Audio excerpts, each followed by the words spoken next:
बंधुओं, मैं शशिभानु राजयोगी आपके समक्ष कह रहा हूं, ये बात बड़ी विशेष है, याद रखना। बदलेगी राजधानी, बदलेगा संविधान और बदलेगी व्यवस्था।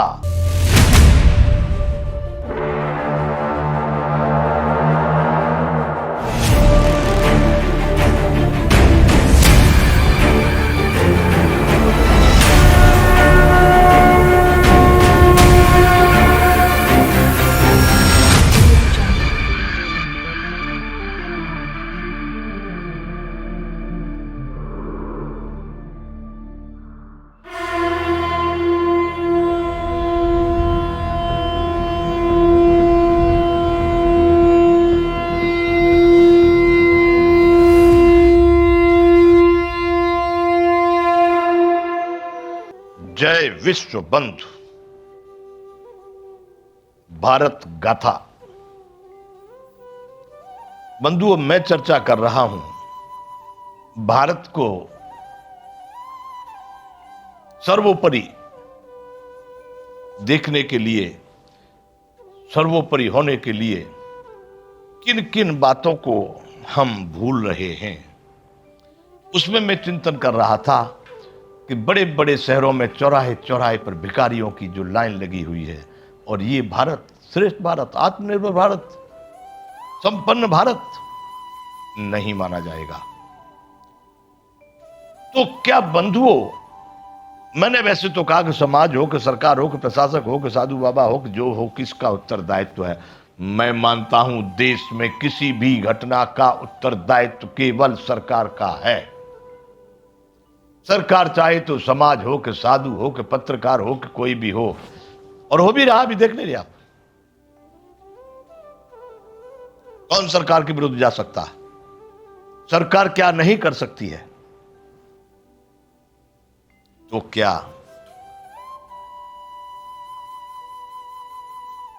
श्रेष्ठ भारत के लिए यह स्थिति होनी चाहिए? बंधुओं, सरकार समझ ले, सरकार अगर धारण कर ले तो भारत के किसी कोने में एक भिखारी नहीं दिख सकता। क्यों होगा भिखारी? मैं यही चिंतन कर रहा था कि धन सरकार कहां गिरा रही है, कहां डाल रही है।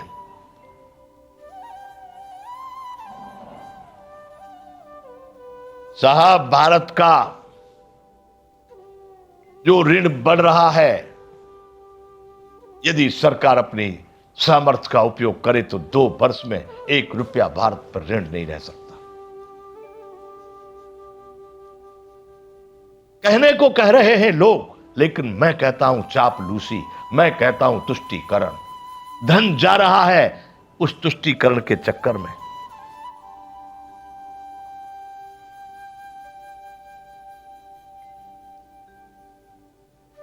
सरकार तो इतना अनुदान लोगों को दे रही है, गरीबों को दे रही है, अलग अलग विभाग बनाए, SC, ST, CT, BC, OBC, PBC, कितने बनाए, फिर भी भीख मांगने का काम, फिर भी इतने भिखारी।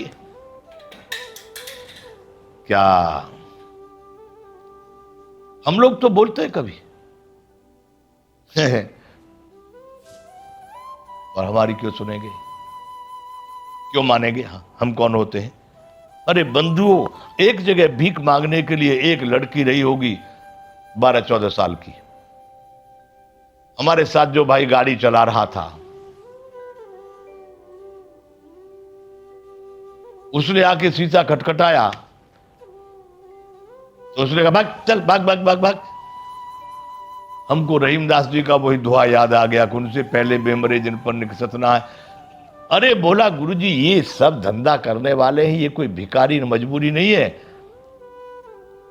इनके सब परिवार वाले, माता पिता रात को शराब पी करके टन रहते, उल्टे सीधे काम करते, यहां तक कि जुआ व्यभिचार, जितने भी कर्म है ये सब करते हैं।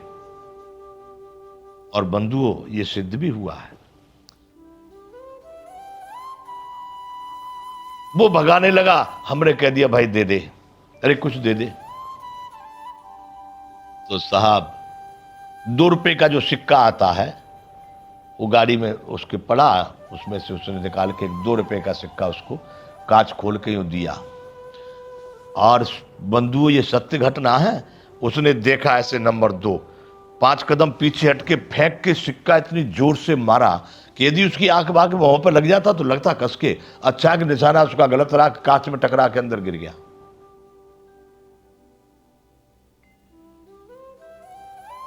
क्या कहोगे आप इसको?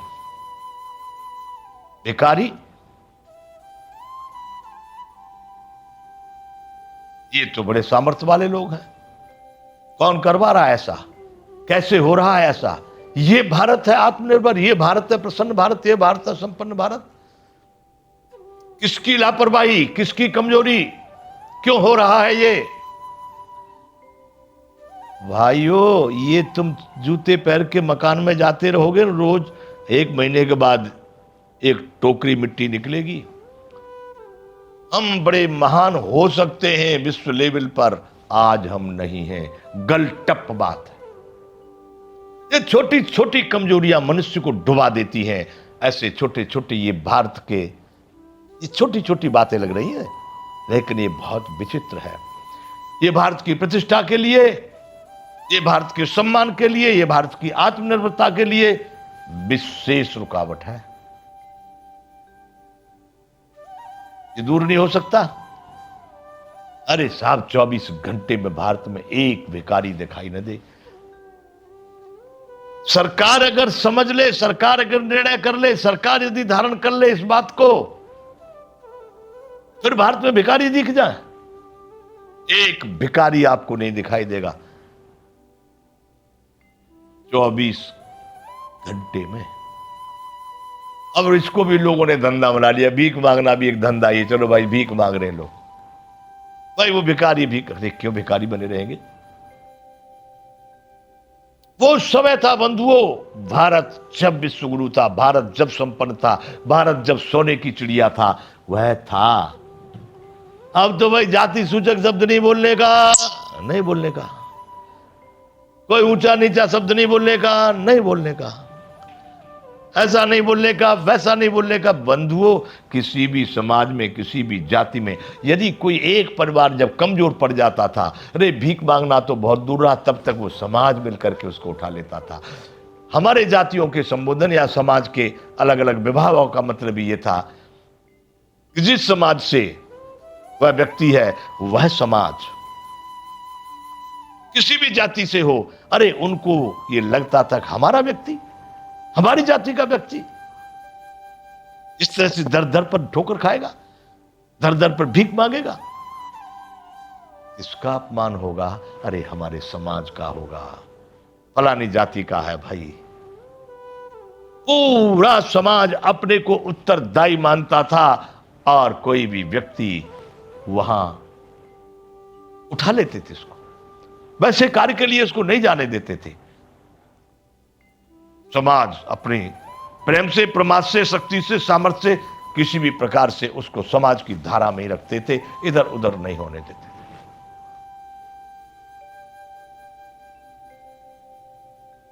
अब हम यूं कहते समाज का उत्तरदायित्व तो आज भी है, समाज ऐसा कर सकता है। बंधुओं, सरकार के नियम, हमारे संविधान के आजकल इस समय वर्तमान में जो कुछ है, मुझे तो मालूम नहीं कितने कानून, कौन से नियम क्या है। अगर आपने किसी को, तो उस समय का समाज था, बिठा करके साहब अगर नहीं मानता है तो दंड नीति से भी उसको उस रास्ते पर, सही रास्ते पर लाते थे लोग। अगर आज आपने जोर से बोल भी दिया तो सरकार का हस्तक्षेप, एक हमारे यहां विभाग है पुलिस, वो सज्जनों को पकड़ते हैं, दुर्जनों को छोड़ते हैं।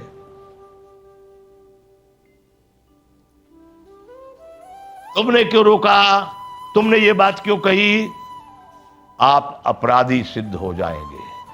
भारत के कानून के हिसाब से, ये कानून का शब्द कहां से है हमको मालूम नहीं भाई, पर उसको कहते कानून, कानून का उल्लंघन हो गया।